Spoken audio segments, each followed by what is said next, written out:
Public Library, Meet the Author event with Gretchen and Anthony. Thanks to HCVN, we have the option to reach readers both in person. Thank you for coming out in the cold. And we're also filming for online streaming as well as for later viewing. So if your friends weren't able to make it today, be sure to tell them to check out HCVN. And a big thank you to the HCVN team, and in particular one person back there who's filming, but I told her I wouldn't name her name, but thank you. Funding for today's author event is made possible thanks to a grant through the Minnesota Arts and Cultural Heritage Fund. Please take a moment if you can fill out that survey. That helps give us information for future program funding. Now, on to our main event. Today we're thrilled, and I already fans start out to Gretchen, I'm kind of embarrassed. We're thrilled to welcome award-winning author Gretchen Anthony. Gretchen's first book, Evergreen Tidings from the Baumgartners, was the best book pick by multiple notable reviewers, including Amazon and the New York Post. Her second book, The Kids Are Gonna Ask, was the recipient of the 2021 Alex Award from the American Library Association, which is a huge deal. It's no surprise to readers that Gretchen's newest book, The Book Haters Book Club, is also generating a lot of excitement. And one of my other fellow favorite Minnesota authors, one of my favorites, summarized this quote. J. Ryan Stradle wrote, "This is the feel-good book of the year. Once again, Anthony has created a cast of lovable characters and set them loose in a propulsive, humorous, and heartwarming story. This is your best novel yet." And I have to say, I couldn't stop reading this, and I still want to read about the characters. And I would like to do a shout out to Linda, who told me about Gretchen and brought her here today. So I'm going to stop talking. Please give a warm welcome to Gretchen Anthony. Thank you. I feel like I have accomplished something if I send people away feeling better than when they came to me. So if you finish my book feeling better than you did when you started it, or if you've come away this morning feeling like that was a good way to spend an hour, then I feel like I've done my job. So let's have some fun, let's have some laughs. But let's also talk about writing. It's an honor to be here in November, because I know there are an awful lot of people who are either scrambling on their November writing projects, or I think there are an awful lot of people who, even beyond that, have a story in them that, whether it's going to get published or not, deserves to be told in some form. And so I'm going to talk about my writing journey today, a little bit about what inspired the Book Haters Book Club, but even more than that, what it is about Minnesota that inspires me as a writer. All three of my books now have been set in Minnesota. My debut novel was called Evergreen Tidings from the Baumgartners, and if you haven't read that book, it is about an imperious woman. That is the best description that I've ever heard of her. She's quite imperious. Her name is Violet Baumgartner, and it's about her need for control over her family's life and her struggle to gain it. She has been described to me as a character that you hate to love and love to hate. And she lives in Cedar Isles in Minneapolis, which is a lovely, wonderful neighborhood. My second book, The Kids Are Gonna Ask, was set in a house that is real. It's a beautiful Italianate house that two of my friends own, and I want to steal it. So instead of stealing it, I set my book in it, hoping that maybe, they'll write me into the will or something. If nothing else, I get to visit whenever I like. But that book is about 17-year-old twins, Thomas and Savannah McClare, who grew up in a house just off of Lake of the Isles Parkway in Minneapolis with their grandmother, Maggie McClare, who is unique and quirky and outlandish, and their mother, who dies in a traffic accident, tragically, when they're about 13. And when they turn 16, just about 17, they start a podcast to find the biological father that they never knew. And the podcast happens to go viral, and their lives get turned upside down and then right side up again by the end of the book. That book is very close to my heart in many ways, but most poignantly for me, the twins, Thomas and Savannah, were modeled at the time on my oldest son, who was 16, going on 17 when I was writing the book. And his best friend named Sarah. And personality-wise, yeah, they're similar, but I modeled them physically on these two. And lo and behold, they're in college now. They're college sophomores. And I've lost track of Sarah, and I looked out at my book launch for the Book Haters Book Club and saw this beautiful, tiny little brown-eyed, brown-haired bit of thunder, we call her all flavor, and because she's a tiny little thing, just as Savannah was, and she had heard about my book launch, and she gave me a hug, popped up out of the blue. So I had to take pictures with the real live Savannah at my Book Haters Book Club launch. Book Haters is my third book, also set in Minnesota. This one is set in the Lynn Lake neighborhood, if you've ever been to Minneapolis. It's similar to Uptown, but just a little bit further closer to the city. It's really considered Midtown, right at the intersection of Lyndale and Hennepin. And it takes place in an iconic bookstore, which is the Over the Rainbow Bookshop. That was started in 1980 by two people who, at the time when they met each other, were actually competitive booksellers. Elliot, who is one of the co-founders, had a bookstore on the back of a three-wheeled bike that he called Bikes on Book Back. And he had manufactured this thing on the back of your bike that he could open up the shelves, and he would bike around the cities in the summer and have his mobile bookshop.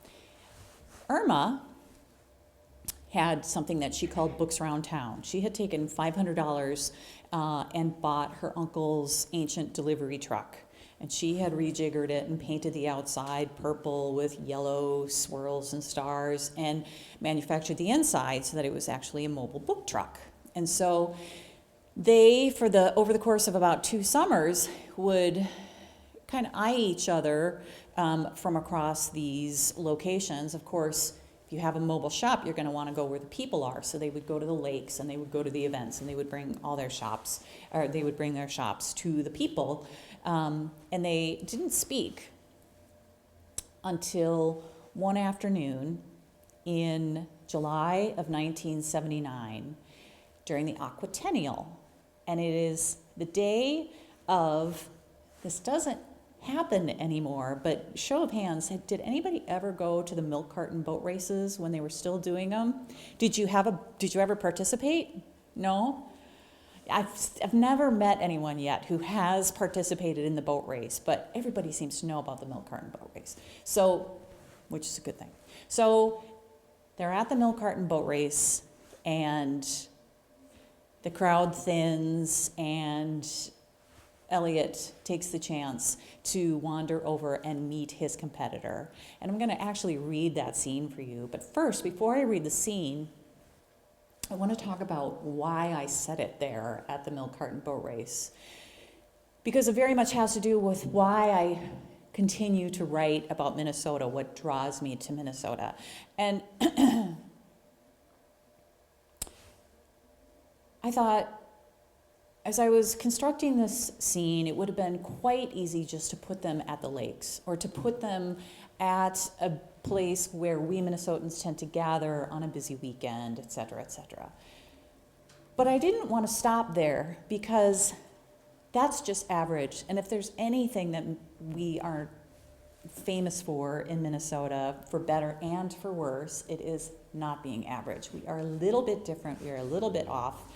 And I love that. I want to lean into that because it's so compelling to me. And I thought, if there was anything in 1979 that would have drawn them together, what would it have been? And the Aquatennial came to mind, and I thought, well, okay, I could write about all the water ski shows, etc. And then it hit me. What could be more Minnesotan than a bunch of people spending their weekends scheming on how they're going to create a craft that can make it 50 yards across a lake, made entirely out of milk cartons? And so I started to go online, and I thought, I wonder if there's anybody who took any video of the milk carton boat race over the years. I just needed to familiarize myself. Lo and behold, does anybody remember it was like a magazine light, feel-good news show in the 70s and 80s called Real People. Does anybody remember that? Okay, yeah. Real People just happened to come to Minneapolis, 1979, in July, to film the milk carton boat race.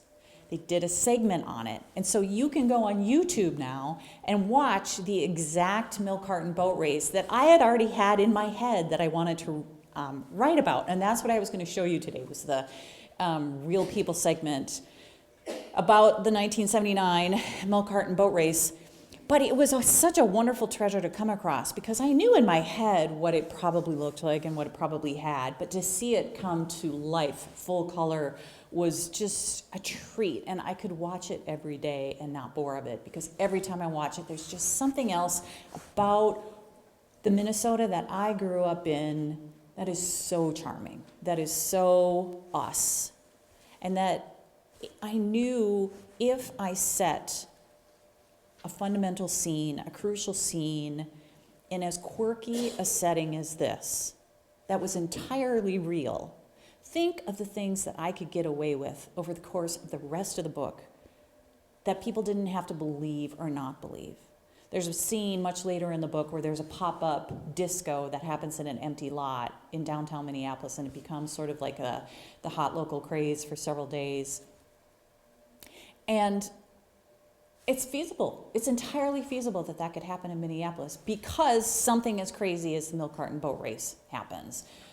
And so I'm going to read that scene for you, and then I'm going to talk a little bit about what it took for me to realize what a treasure it is to have grown up in a place like Minneapolis, and to then get to put it on the page.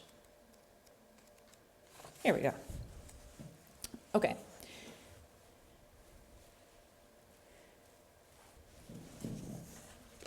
So just as a reminder, this is the first time they've met.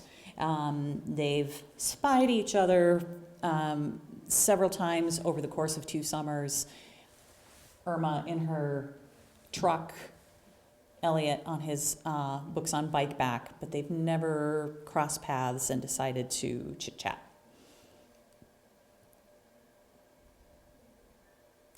So, this is written in Elliot's voice. So that afternoon in July, I was having a fantastic sales day, nothing but a few scattered romances left on the bike. Minneapolis was in the heart of its annual Aquatennial Festival, and this was one of the most popular days, the milk carton boat race at Lake Calhoun. What the what, you ask? It was a race for boats made entirely of empty milk cartons. Stop if you need a minute, or go to YouTube and type Lake Calhoun Milk Carton Boat Race. Lake Calhoun Milk Carton Boat Race, because there you can watch the very event where I met my leading lady thanks to the late 70s smash hit TV show Real People. They'd come to film a segment, and all of Minneapolis knew about it. The tube socks and terry cloth tank tops were out in force, and the beach was mobbed. Teenagers preened for the cameras, and the wax holding the milk cartons together was melting quickly in the July heat. Did I mention the tube socks? Lord, how we ever survived. With my inventory essentially sold out and time to waste before the boats hit the water, I wandered over to my purple competitor to introduce myself. And behold, there I found the woman in the orange and yellow polyester culottes in all her sweaty glory. It was 70s, of course they were polyester.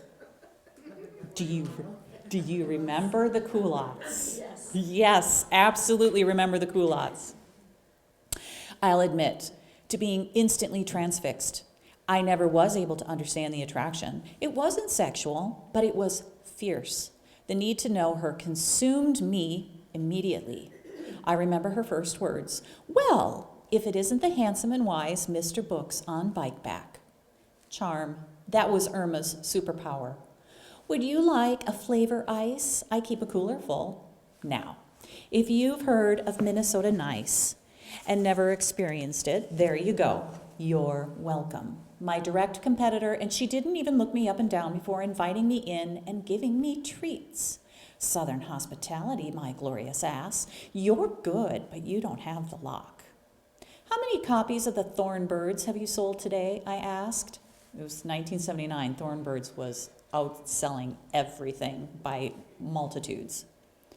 About 5, you see what I mean? He had been talking about the Thornbirds earlier. Michener's Chesapeake, too, she added. Way more copies today than I sold last week. I suppose the Aquatennial has everyone thinking about water. Just before the race began, she closed up shop, and we climbed on top of the truck's roof for a clear view of the lake. Irma was rooting for the human hamster wheel to win. I was a sucker for the Viking ship. I don't think you'll have to worry about me next summer. Irma sighed, all but admitting defeat, though we'd met less than an hour before. I'm losing money, and I'm wasting hours of my life sitting in gas lines. I'm sorry to hear that. You have a glorious book truck. I only pedal because it keeps my legs in great shape. That last part wasn't exactly true, but I knew better than to pile on when a woman was down. And I'll never carry the inventory you can. Irma began to wiggle her shoulders and kick her feet in a sort of rooftop jig. They say those who can do the can, and those who can't can, just watch. I think I want to marry you. No, you don't. She took my hand anyway, but something tells me we're at the final scene in Casablanca. Do you feel it? I do. Then I raised her knuckles to my lips and kissed them. Hallelujah, and pass the Jell-O salad.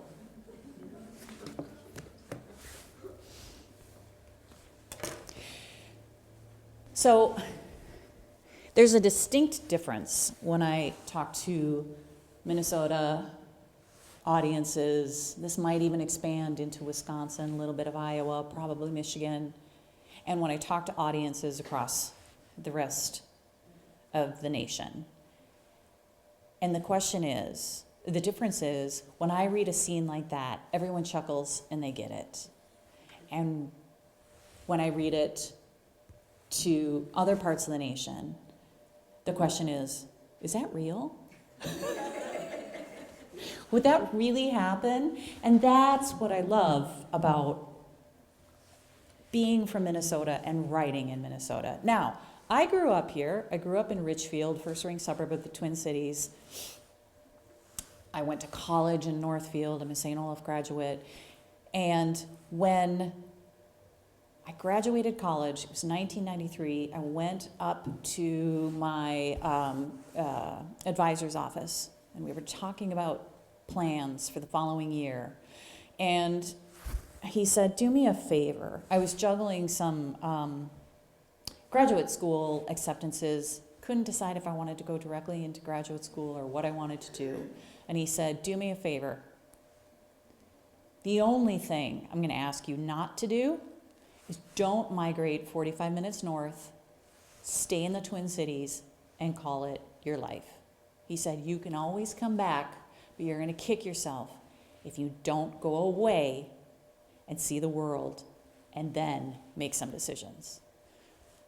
And it was some of the best advice that I had ever had. Now, he knew me, and he knew that at St. Olaf I had gotten turned on to the travel abroad program, and I had gone abroad many, many times. But he was so fearful that I would pass up these graduate school opportunities, which were in California, North Carolina, and different places, and settle. And there's nothing wrong with settling when you're ready for it, but he just had a sense that I wasn't ready for it. And so sure enough, I moved to the Twin Cities. Migrated 45 minutes north and moved to the Twin Cities. And I went bonkers. I went absolutely bonkers. Couldn't find a job. It was 1993. We were in the midst of the early 90s recession. It was 1993. Couldn't find a job that I liked.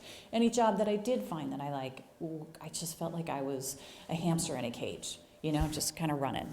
So I was lucky enough where I reapplied, was able to go to graduate school in California the following year, and finally took his advice. Left for California,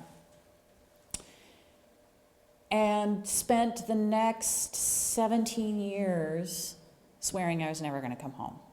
Mainly for one excuse: it's cold there.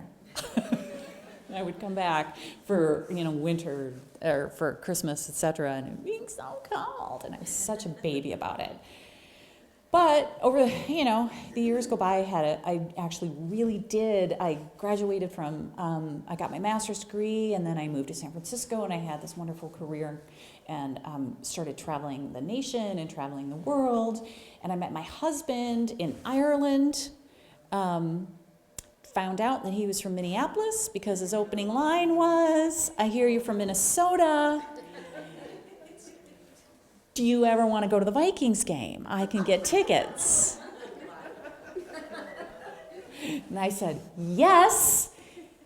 And then we were married for 18 years before he ever came through on those Vikings tickets.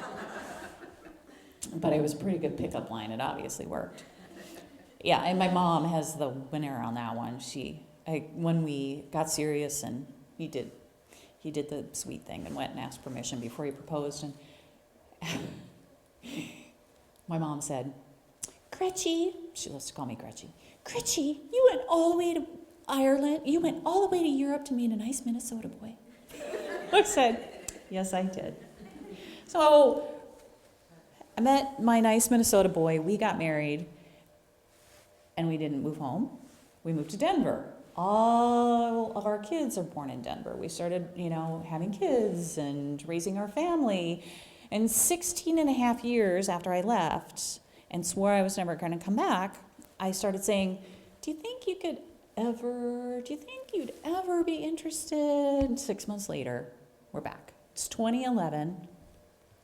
And I'm seeing Minnesota with new eyes. And in the meantime, I've gone and I've had this career in corporate communications and in consulting, and I'm looking at what I want to do next with my career and how I want to work here.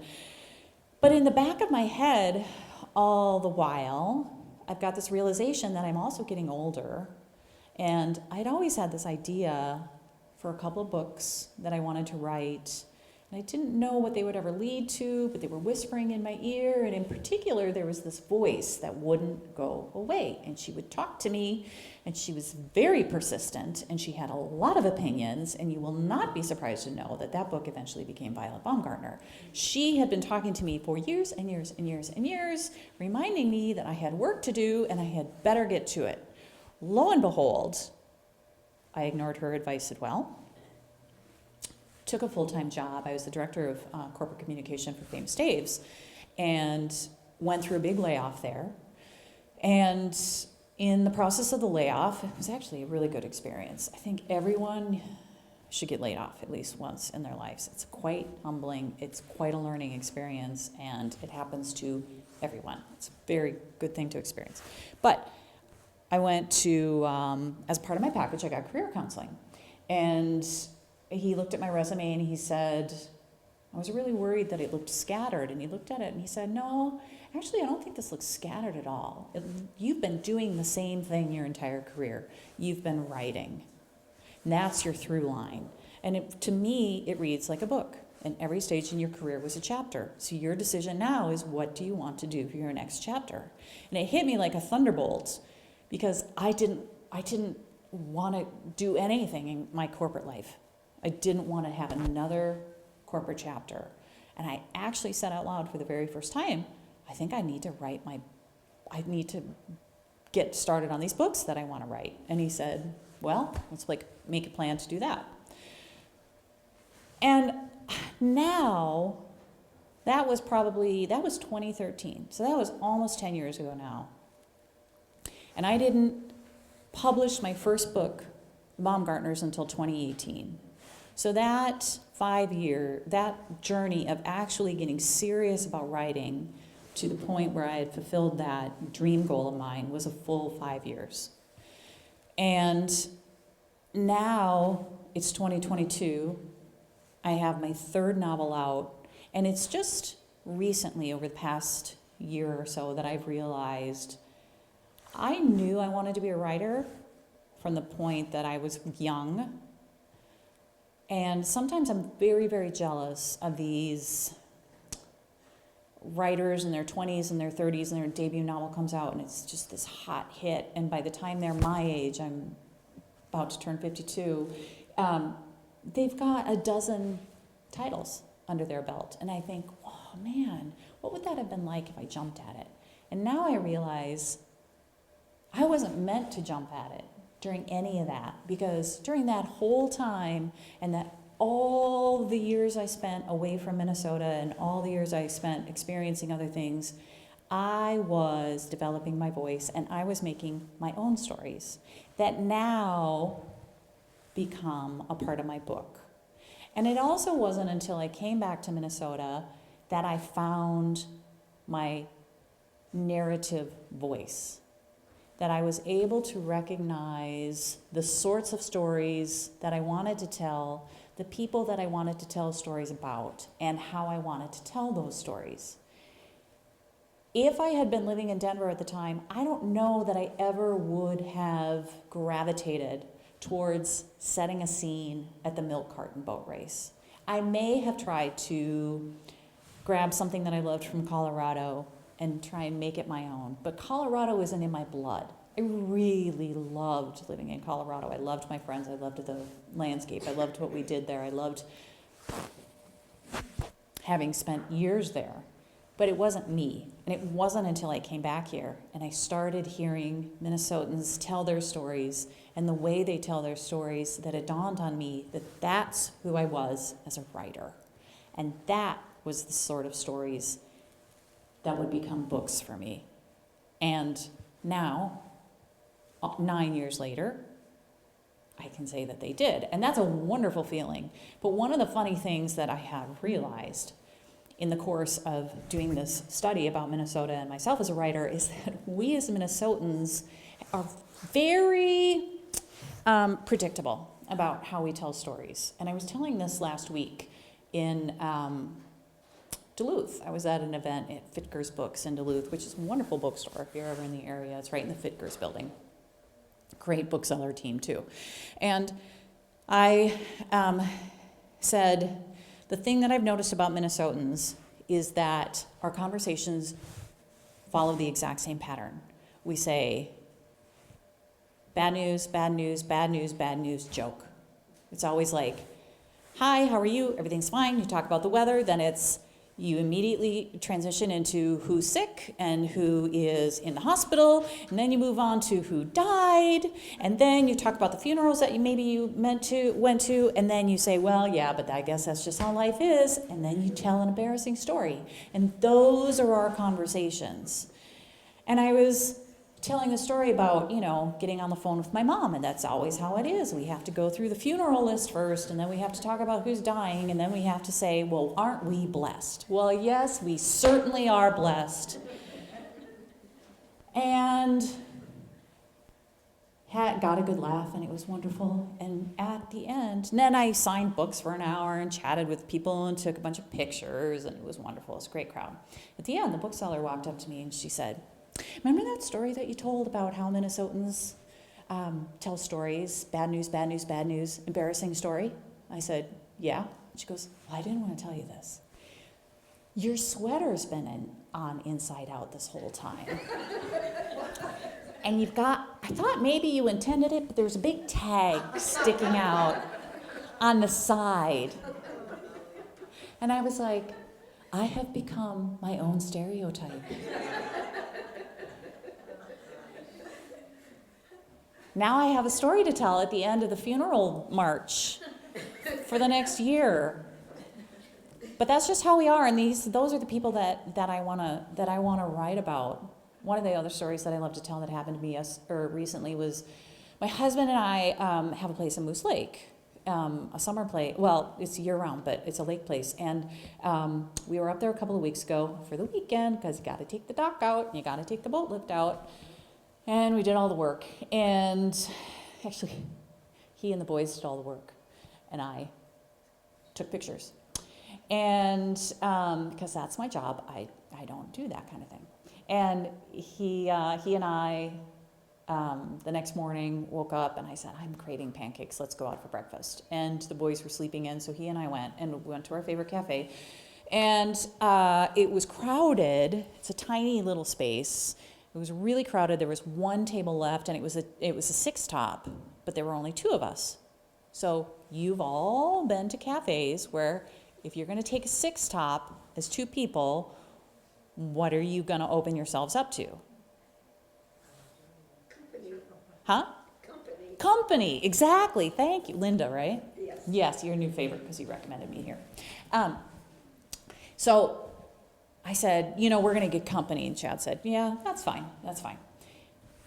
5 minutes later, these two guys walk in, and I immediately zero in on them because they just automatically look like interesting characters. And I'm like, oh, we're definitely going to get company. They're, 5 o'clock shadow doesn't cover it. They're just like scruffy, the hair's a mess, but they got the baseball caps on top, and they've got the fleeces on, and they just look like they maybe have a story to tell from the night before. They wander over, and the first question they ask is the coffee strong enough to cut through a hangover? And I was like, oh yeah. We're gonna chat with these people. And my husband, thankfully, is so tolerant. The first thing he just does is he waves to the waitress. And he's like, we're gonna need more coffee. Because he knows that his wife is about to go into extroverted mode. And she's gonna wanna hear what these guys have been up to. So I started having conversation. I introduced ourselves, and I just started asking questions. And I was like, so tell us about your night. What has you hung over? What, blah, blah, blah. Turns out, these two guys, best friends from the cities, had to take the weekend because they needed to get the deer stand ready. And I was thinking to myself, that is quite a deer stand because it is not deer season yet. And if you need to get the deer stand ready, or the deer blind ready, that's quite something. So I'm listening, and they said, so we got up to the trailer, and we had brought beer, 24 packs of beer, and cup of noodles. But they hadn't brought anything, they hadn't brought any firewood, they hadn't brought anything to keep them warm. So they said, we can't have a fire, can't run the heater on the trailer all night and sit inside, that would be boring.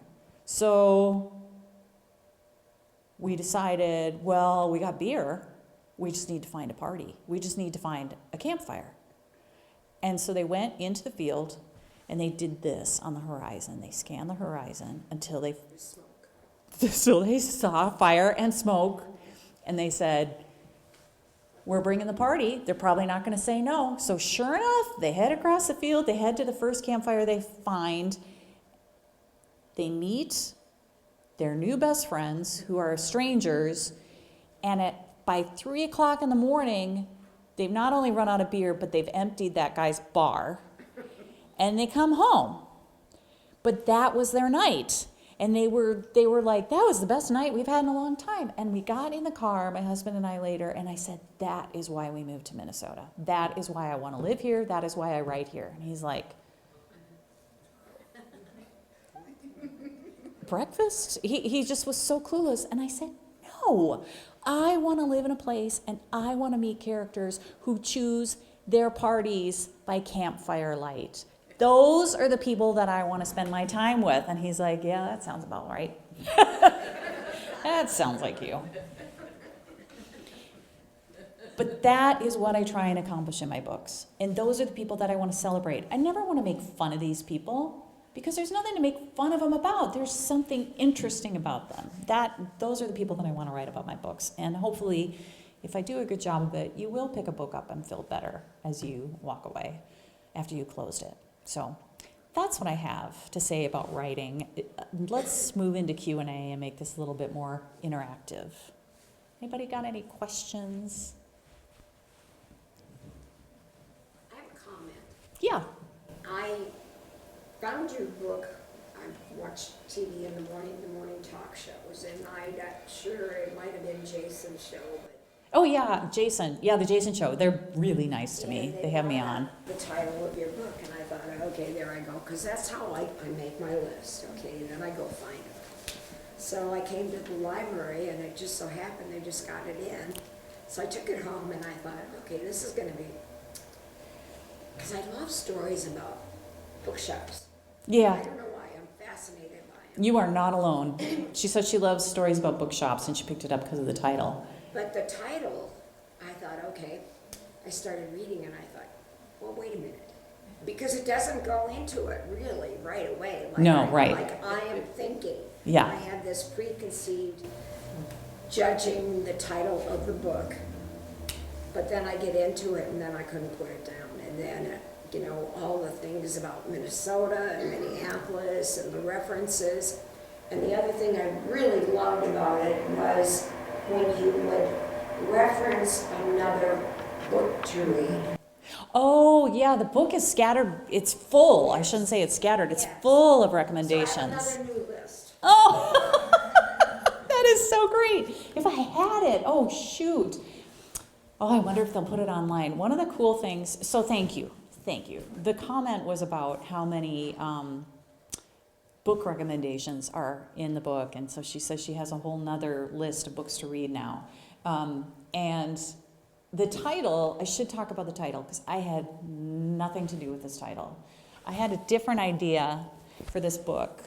And it's kind of a long story, so I won't go into it. But we went round and around and around trying to figure out what this book was really about. And my agent finally just kind of fell on it. She and I were on the phone, and I remember where I was. I was at a corner, and the Walmart was here, and the Starbucks was here. I was on Maple Grove Parkway. I'll never forget. She goes, I think the book is called The Book Haters Book Club. And I was like, that is brilliant. There's something about the title that just spoke to me. And then I had to figure out, okay, well, how do you create a book haters book club? How do you create a book club for people who don't want to read fundamentally? And I went round and around and around and around on that for almost a year until we kind of landed on this. But thank you. The other thing that I do love about hearing you say that it gave you other books that now you want to read is because that was absolutely my intention. I tried to call out books by women writers, and most of the books recommended in here too are recommended by other booksellers and librarians who I eventually reached out to and asked for their input on recommending titles because they're the superheroes of the book. One of the things Fitkers did, one of the booksellers, the Eagle Eye bookseller who told me about my sweater, they made a playlist of all the book titles that have been recommended in there. And I would love to get that so I could share it on my website or something, because what a great thing to put together as a playlist for, I should make a Goodreads list or something of all the books. Yeah. Really interesting. Yes. Who are some of your favorite authors? Oh, well, one of my all-time favorite authors is Fannie Flagg. While you were describing your books, that is what I was thinking. Oh, really? Yes. Oh my gosh. Okay, well, my day's made. And my friend loves those. I'm like, I need to buy some. Because this is right up her alley. She's from Minnesota. Perfect. Oh, well, thank you. Yeah, I just think Fannie Flagg is a goddess. And I'm putting the word out. If anybody knows her, I want to meet her. There's something that she does so well where she understands what makes a group of people tick and what brings them together and what little nits they have about each other and what would drive them, people crazy, what would drive them each crazy about each other. But there's always heart at the base of her books. But the thing she does so brilliantly is she layers on mystery and she layers on relationships and she layers on just action and these characters that you don't want to put down. She is the one, however, that I stole. The fancy word for them is interstitials. Her books. So if you haven't read any of my books, you'll notice that once you do, the chapters are broken up by little pieces. This one, it's newsletters and letters from Eliot. In Evergreen Tidings from the Baumgartners, it's her Christmas letters. It's a scattering of 40 years worth of Christmas letters that she wrote. And they don't necessarily drive the plot forward, but they're such a useful tool for developing characters and giving you a little bit more depth on the character. And Fannie Flagg does that in most of her books. She has newspaper articles, or her books tend to take place back in the 40s. So she has newspaper articles and little radio shows and things like that. And I just always fell in love with that. So I stole it. Took it as my own. The other thing that she does that I love is she has this universe of characters who sort of walk in and out of each other's books as just walk-on parts. So extended families who they just make on-screen appearances and they go on. So they're not the center of a future book, but you recognize them if you've ever read one of her books before. But you don't have to know them for it to make sense who they are and what they would be doing. So I did that in this book. There's a walk-on part for Violet Baumgartner, who was the matriarch of my very first book. She comes and she has a fundamental role in deciding how and whether to save the bookshop. So How long did it take you to write this? this one was long. It took me, I feel like a full year and a half I think I wrote probably 4 or 5 complete drafts before I even got to the point where I could edit it. Like, I would write a draft and it just wasn't working. I wrote a draft that I was really on deadline, and the question was, how long did it take me to write this one? I was really close to a deadline, and I finished a draft, just killed myself to finish it, and we went on spring break, and I used the time to clear my head, and I was going to take one more week and kind of look through it again and then get it to my editor so she could take a look at it. And I came back, read it, and it was the first spring break. It's right after all of the COVID restrictions had started to lift. And so it was the first time we had really gotten out of the house and we had done anything. And I came back and I read this book. Everyone was sick and everyone was dying. Like all these, I was just like, I can't, this book is not anywhere near ready. And I had to email my editor and explain to her what was happening. And she said, it's okay. It's not great. We're gonna have to push our rollout. But you were probably working something out. I think I was working out the trauma that we were all experiencing about COVID and all the fear and everything, and I was just putting it onto the page. Killed everyone, got it out of my system, and then I started over. Yeah. Yeah. So, you can keep thinking of questions if you would like. Oh, speaking of my mother, my mom she is batting like 1,000 for texting me in the middle of presentations. I just pulled my phone out and there was a big notification on the screen from my mom. She just has a sixth sense of when I'm on stage and can't talk. Oh, say, Gretchen, honey. I am pulling up sorry, I got distracted. I'm pulling up a game. You guys want to play a game? Okay. Okay. This is, I'm going to pull it up. Here we go. Okay, sometimes we play this in teams, but I think our crowd is small enough where we'll just shout it out. Shout it out if you know the answer. And some of these are going to be really obvious to you, and some of them may be more of a stretch. So we're all in this together. We've been having so much fun with this game. I call it the literary mashup game. So what I've done is I've taken 2 books. They're all very, very well known. None of these books are really going to be mysteries to you. They're either classics or they've like taken over the cultural zeitgeist. So, whether or not you read it doesn't matter. You'll recognize the title. Taken 2 of them, mashed them together, and made a summary, and you have to guess the title. And the title is basically like the combination of these 2 very famous books. You'll get it after the first one. Okay. When college student, and just holler it out if you think you know it. When college student Anastasia Steele goes to interview a young biomedical engineer, she falls in love with his newest creation, a beautiful, brilliant, and intimidating creature who only comes to life when she electrocutes him. What is this book called? Here are your clues. Anastasia Steele is the main character in one of these books.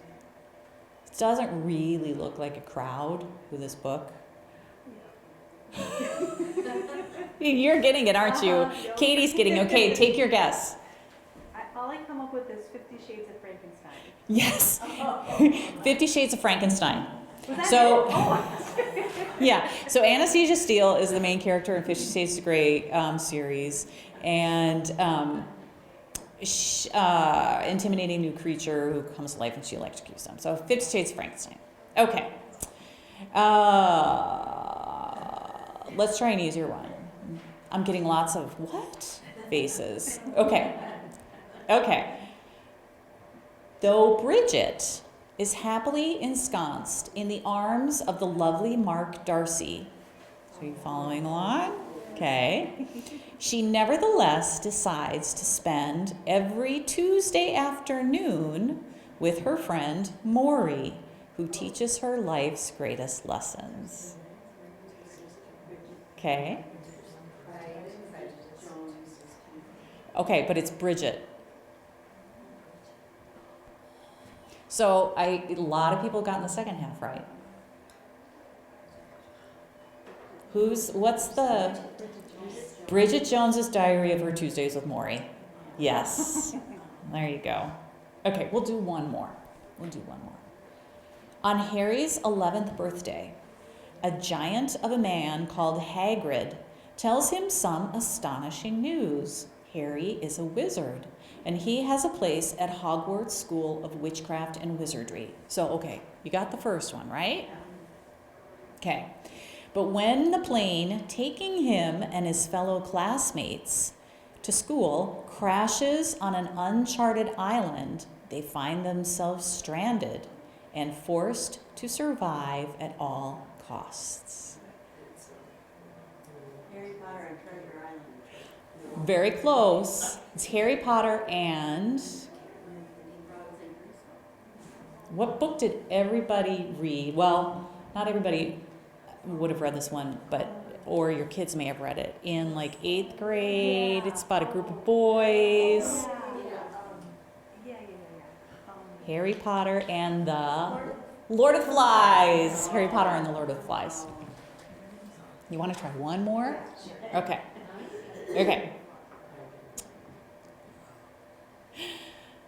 We might have a winner, and we might have someone who's going to get this one in here if you like thrillers. Harvard symbiologist Robert Langdon is summoned to Paris in search of the Holy Grail, which can only be located by deciphering the code tattooed onto the arm of a reclusive Swedish hacker who's busy trying to find the killer of a woman who has been dead for 40 years.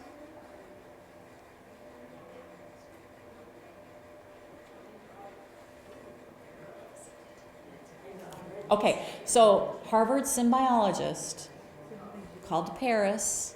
You've all seen the movie.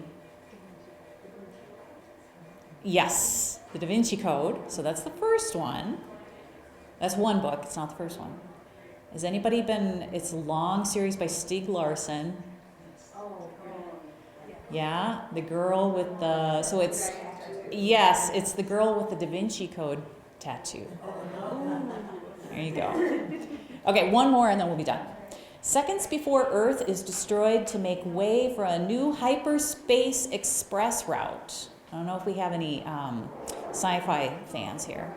Mild-mannered Arthur Dent is whisked into Barkley Cove, a quiet town on the North Carolina coast, in search of the mysterious Marsh Girl. Yeah. So you got one of them. Anybody recognize the name Arthur Dent? The Hitchhiker's Guide to the Galaxy. So it's The Hitchhiker's Guide to Where the crawdads sing. There you go. There you go. Okay, so I'm going to sit down. Join me at the table. We can chat. I can answer more questions. I do have books for sale, or if you brought your book, I'm happy to sign it. And then I also, Vickers wanted me to bring some merch because readers are really resonating with the tagline for the bookstore, which is Books and Rainbows are where dreams come true. So we made some merch with it, and Vickers asked me to bring some, so I have actually to sell, and so I have some of that left, and brought that if you want. And books, no pressure at all. If you just want to come say hi and tell me a story, that's fine too. Tell me about the time you realized your underwear was hanging out at Target. That's a good Saturday morning for me. But thank you very much. Thank you.